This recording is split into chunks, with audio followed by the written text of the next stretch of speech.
Hello everyone, welcome to EduTap and welcome to ARD Static Series. So today in this video, we will be completing your lecture number 11 that is on the chapter Fisheries. ठीक है, but before starting my video, I have a request. If you are new to our channel, please subscribe to our YouTube channel, and also if you want to download the PDF of this lecture, you can join us on our Telegram channel. So now let's start our today's topic, that is on fisheries. So first of all, let me tell you what is fisheries. Now whenever you heard the term fisheries, it does not mean study of fish. Okay, fisheries is basically a department. Fisheries is a different department. It is a different body that is set up that deals with all the aspect related to harvesting and raising of fishes. So basically fisheries is a different department, like your animal husbandry is a department, right, dealing with your livestock. So similarly fisheries is a department which is dealing with all the aspect of harvesting and raising of fishes. Clear? So fisheries is not the study of fish, it is the department. It is a department that is dealing with all the fisheries or all the activities related to rearing and raising of fishes. Now what is then study of fishes? So basically it is echinthology. So echinthology is a branch of science that is dealing with the study of fishes. Whenever we are in particular only studying about the fishes, that is your echinthology. It deals with the study of fish, with the study of commercial aspect of fishes, okay, as well as commercial aspect of fishes, including the study of hydrology, means chemistry of water, because fishes live in the water, right? So we should know chemistry of water. So for that we should know hydrology also. Limnology, that is behavior of the environment where the fishes are living. Then population dynamics, craft, use of net and gear, method of fish catching, detection, study of pollution, aquaculture and breeding, etc. So we know for the fish production, for the fisheries, we should have the idea of all these things, right? So see, echinthology is the branch of science that is dealing with the study of fish. But fish are living in the water, so we should have the knowledge of hydrology also, that is chemistry of water. Then behavior of environment, limnology, the environment in which they are living, and also the population dynamics. Also we should have the knowledge of how to use the nets or gears to harvest these fishes. And we should have it is the study of pollution also, because pollution are degrading the quality of fish. It is reducing the yield from the fishes in the ocean or different water bodies. So pollution and also breeding. We are breeding the fish. We are just like in animal husbandry, we are breeding them to produce a good breed, to produce a productive breed. Similarly here also we are doing the breeding in fishes also, right? So students, fisheries is one of the main source of occupation in the coastal areas. Okay, it is one of the main source of livelihood of people who are living in the coastal areas. So it is very important branch of agriculture, and it is the allied agriculture subject, right? And as it is the part of your NABARD syllabus, so that is why it is important for your exam point of. So here I hope now it is clear to you that fisheries is the a sector that is dealing with the harvesting and raising of fishes, while study of fishes is echinthology. Clear? Now let us discuss about the fisheries. Fisheries can be divided.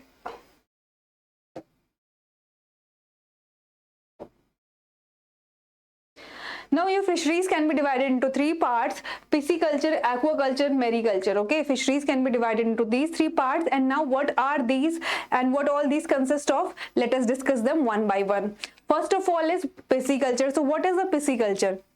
Basically it is the breeding, rearing and transplantation of fishes by artificial means is pisciculture. Basically it is a fish farming, like we do animal farming, like animal husbandry, okay, where we are rearing, breeding animals, livestock for the good production. So similarly when we are doing this thing in the fishes, that is your pisciculture. Clear? So when we are breeding, rearing and transplantation of fishes is done in the artificial means, by the artificial means, that is your fish farming. Okay, that is your pisciculture, and it is also known as fish farming. Clear? It involves raising of fish commercially in tanks or enclosed containers. So basically whenever we are rearing the fishes in a enclosed container or in a tanks, that is your pisciculture. Pisciculture is done in tanks or enclosures, usually for food. And why they are reared there? Usually for food. Generally they are reared for the food production, okay, for the food purposes, sorry. So that is your pisciculture. Clear? So pisciculture deals with the breeding, rearing and transportation and artificial means, and it is also known as fish farming. Clear? and it is mainly rare for the food purposes. Then we have next aquaculture. So what is this aquaculture?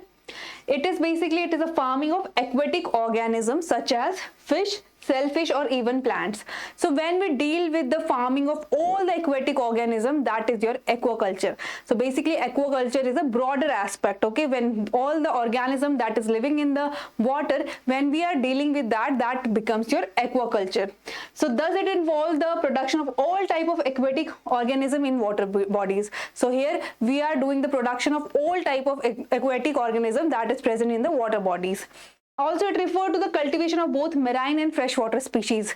So there are marine species who are living in the marine environment. There are freshwater species who are living in the freshwater environment, like your river, like your lake, right? So this deals, your aquaculture deals with all of them, your marine as well as freshwater species, and can range from land-based to open ocean production. Okay, so they can be done in the lands also, and they can be done in the oceans also.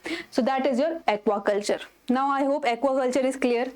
Moving on to the mariculture. So basically it involves the cultivation of only marine organism, as the name suggests, mariculture. So it will only deal with the marine organism. Unlike any aquatic organism, this is the method of fish farming which is done usually in a very broad scale, means by forming an enclosed section in the ocean. So basically this is a marine, means we are dealing with the marine creatures, so marine fishes or marine organism. So here it is done in the ocean, it is done on a large scale, and it sometimes a part of ocean is used for your marine culture, mariculture. Clear? It is done mostly to obtain commercial product, and the purpose of marine culture is to obtain mostly commercial product, like your pearls, cosmetics, fish meals, cultured pearls, right? So all these are the objective of this mariculture, and they are mostly used for the production of commercial product, right? So that is your mariculture. Now I hope the difference between pisciculture, aquaculture, and mariculture is clear too. Clear? Now let's move on to the different type of classification of fisheries. So basically your fisheries resources, the fisheries resources can be classified into different criteria based on the different aspect, like based on the fins, they can be divided into fin fishery or non-fin fishery. Clear? What are all these? We will be discussing it one by one, but for here you should know that there is one fin fishery and there is non-fin fisheries. Then we have capture fishery and culture fishery. Your capture fishery can be divided into two parts, that is marine or inland, while your culture fisheries can be divided into freshwater, brackish water, cage aquaculture, or ornamental fisheries. Clear? Now for now, just have the idea of this classification and what is this all about. I will be discussing it one by one later.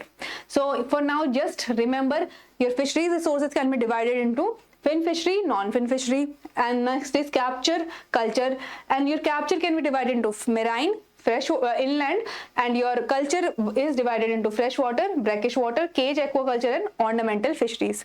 Clear? Now let's see them one by one. So first, fin fishery, non-fin fishery.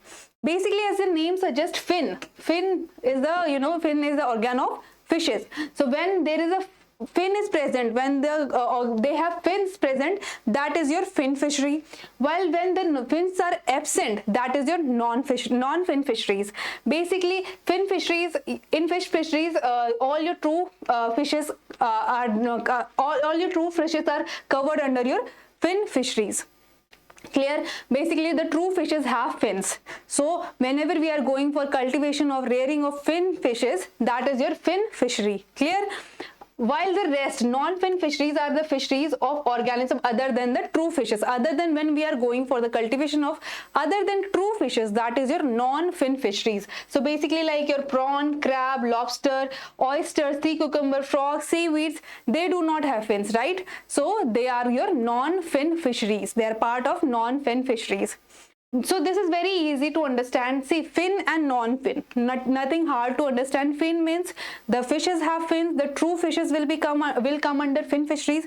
When there is not the involvement of true fishes, that is, there is some other organism like prawn, lobster, etc., that is your non-fin fisheries. Clear? So I think this is clear to you. Moving on to the next, that is capture fisheries and culture fishery. This is another classification. So basically in your capture fisheries, it is intended for catching fish, prawn, lobsters, crabs, etc. And capture fisheries is the exploration of aquatic organism without stocking the seed. Basically here we are not stocking any seed. We are not we are not rearing, we are not raising. We are just going and simply catching the organism, which can be your prawn, fish, crabs, lobster, anything. Basically we are just going to the reservoir, we are going to the location where these can be found, and we are just capturing it. We have not sown any seed, we have not done any rearing. We are just going to the ocean, or we are just going to the lake or river, and we are capturing all this. That is your capture fisheries. As the name suggests, capture fisheries means we are just simply capturing from the natural sources. So this is carried out in sea, rivers, reservoir, etc. Okay, as I was telling you that this is done in sea, reservoir, or any river, right? So we are simply just going and capturing it from the natural sources without any seeding. So that is your capture fisheries. Now moving on to the next, that is culture fisheries. So basically culture fisheries is the cultivation of selected fishes in confined area. First of all, in culture fisheries, we are culturing the fish in a selective area, in a confined area. Okay, so basically in a confined place, we go for the cultivation of this fisheries, that is your culture fisheries. Now we are culturing, okay, when we are ourselves culturing the fishes, ourselves rearing the fish, that is called your culture fisheries. The seed is stocked, nursed and reared in confined water, then the crop is harvested. So now we are going for the seeding, then when we are stocking the seed, then we are nursing them, we are rearing them till they are attaining their full sizes, and then we are harvesting their these fishes or these organism. That is your culture fisheries. Clear? From the name also, only it should be clear to you. Capture means we are capturing, and for in culture we are culturing, right? So that was about this capture fisheries and culture fishery. Moving on to the next, other we have marine and inland. Okay, now marine and inland. In marine, marine means those who are found in marine environment. Inland means those who are found in reservoirs, and inland reservoir, right? So your marine fisheries can be divided into three parts. First is pelagic zone or pelagic zone of ocean or lake, that is pelagic fish. Then we have dermal fish, which are bottom fish feeders. Then we have deep sea, which are below photic zone. So basically here depending upon the zone which the fishes are present, your marine fishes are divided into three parts. Okay, we have ocean, right? In ocean we can divide the ocean into three parts, and on the basis of location of the fish, they can be divided into they can be divided into pelagic, dermal and deep sea. So basically pelagic fish live on the pelagic zone, that is being neither close to the bottom nor near the shore. So basically they are neither close to the bottom nor near the shore. So in between, they are present in between. That is your pelagic zone, and the fishes found in the zone is known as pelagic fishes. Clear? Then we have dermal zone, that is bottom of sea or lake. So whenever any fish feed on the bottom surface of the sea, that is dermal fishes live and feed on the near the bottom of sea or lake, the dermal zone. That is your dermal zone. That is your dermal fishes. Okay, these are your dermal fishes. Then we have deep sea. So basically some fishes live in deep zone where there is a darkness and the sunlight is not do not reach there. Okay, that is below the epipelagic or photic zone. Photic zone is known as your deep sea fishes. So basically where your sun rays cannot reach, there in those locations the fishes are living, they are known as deep sea fishes. Okay, deep sea pelagic fishes. So now I hope this is clear to you, what is pelagic, what is dermal and what is deep sea. So pelagic is basically neither at the bottom nor at the shore, in between. Dermal is in the bottom feeder. Then we have deep sea, non-photo. See here it is written below photic zone, means light. Photo means light, below light zone. So means where the light do not reach, there the fishes are living, and that zone is known as deep sea zone, and these fishes are known as deep sea fishes. Clear? Now let's move on to the next, that is inland fisheries. Now your inland fisheries can be divided into four parts, that is riverine, reservoir, estuaries and wetlands. So depending upon the location, depending upon the reservoir type of type of the water body, these are divided into 4 parts. First is your riverine. So as the name suggests, riverine means river fishes. So all the river fishes are your riverine fishes. Okay, the riverine fisheries are major part of inland fisheries, where fishes are captured directly from the different river system. So we know that we have different type of river system in our country. That is, one is the Gangetic river system, right? So all these from all these river system, whenever we are going for capturing a fish, that is called your riverine fisheries. Clear? So basically different river system with the help of traditional or modern craft or gears. So with the help of traditional method or with the help of modern method, whenever we are capturing the fishes from the river system, that is your riverine. Okay, as the name suggests, riverine, so river fishes. Then we have reservoir. Okay, as the name suggests, reservoir. So reservoir means any lake, okay, any confined area. So any pond, any lake. From there, if we are going for the culturing or if we are going for the harvesting of fishes, that is your reservoir fisheries. Okay. Then we have estuaries. So basically estuaries is your semi-enclosed coastal body of water which has free connection with the open sea and within which the sea water is measurably diluted with the fresh water of land drainage. So basically estuaries is the area which is connected to the oceans, okay, which is connected to the seas, and now their water is diluted. Okay, your inland water as well as the marine water is diluted here. So that is your estuaries, and the fisheries that is done on these areas is known as estuaries fisheries. Okay, so now this estuaries is clear to you. I think these are the, from the sentence also you can find it out that these are the semi-enclosed coastal water bodies. First of all, they are semi-enclosed, means they are not closed from all around. They have opening, right? For example, this, and they are connected with the sea water. Clear? And now the water here have them both fresh water as well as marine water. They have diluted water. So these are estuaries, and fisheries done on such areas is known as estuaries fisheries. Then we have wetlands. So what are wetlands? Basically, they are dynamic aquatic ecosystem found all over the world. A wetland is an area of land that is saturated with water either permanently or seasonally. So basically, sometimes wetlands are these areas which are, saturated with water. They are saturated with water either completely permanently for a whole year, or they are saturated with water for occasionally, seasonally. So such land areas are known as wetlands, and wetlands can be freshwater, brackish or saline, means depending upon the water salinity, they can be freshwater, they can be brackish, or they can be saline wetlands. Clear? So wetlands are are a very important body also. And what are wetlands? Basically, these are the lands which are saturated with water, which are that can be saturated permanently or that can be saturated seasonally or occasionally. Clear? And the fisheries done on these areas are known as wetland fisheries. Clear? Now under inland we have studied riverine, reservoir, estuaries and wetland. Now I hope this is clear to you. Let's move on to the next, that is culture fisheries. We have studied about the capture. Now we will study about the culture. So basically under culture fisheries we have freshwater, brackish water, cage aquaculture and ornamental fisheries.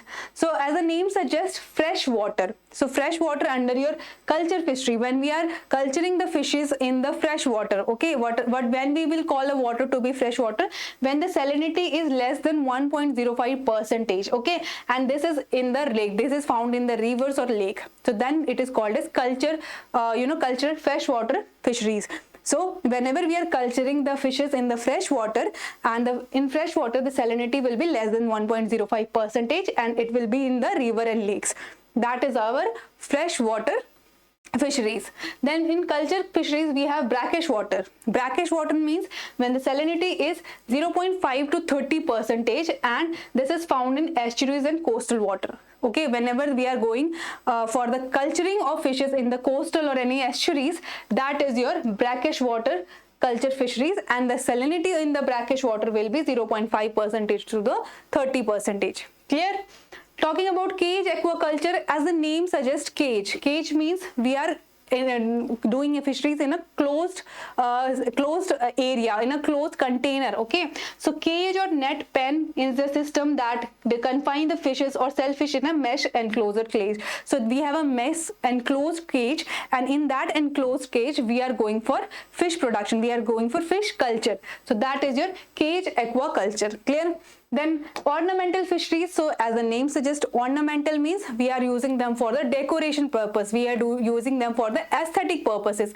So example here is aquarium fishes. You have seen, you must have visited the aquarium and you have seen the beautiful fishes right there, right? So all of these fishes come under your ornamental fisheries. So when we are culturing the fishes for the ornamental purpose, for the aesthetic purpose, that is your ornamental fisheries. An example here is your aquarium fisheries. Clear?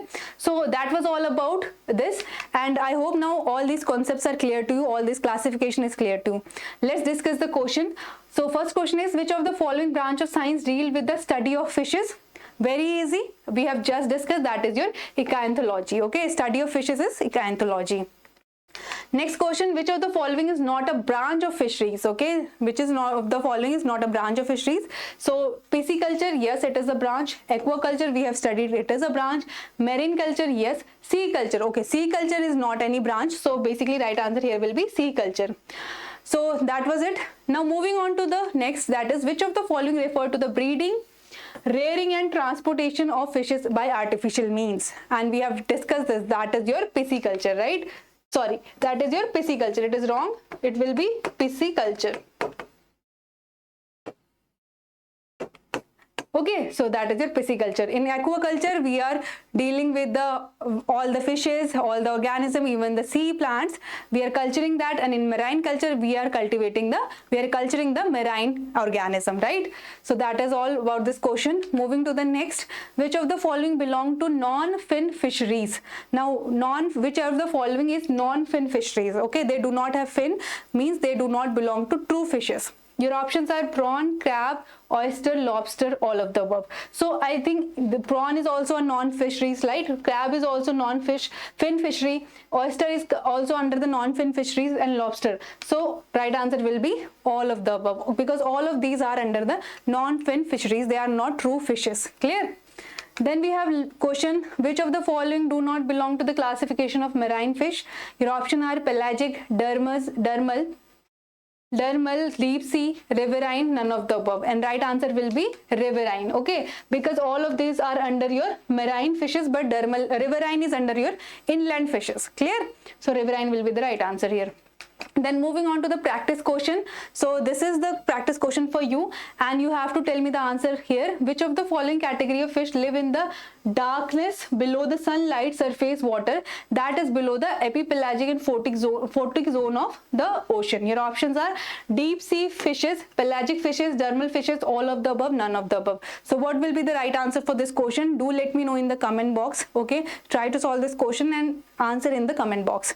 So that was the last question, but before closing this video, I have an announcement that we have launched a comprehensive NABARD guidebook for you, which is your one-step solution to all your queries regarding NABARD and NABARD examination. Not only that, this will provide you the decoded syllabus as well as PYQs, that are previous year questions, which you can refer to see that what kind of questions are being asked in NABARD grade A.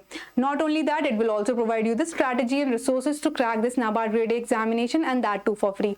Yes, to avail this guidebook, you can go to the description box, click on the link, register yourself and avail this guidebook for yourself. Clear?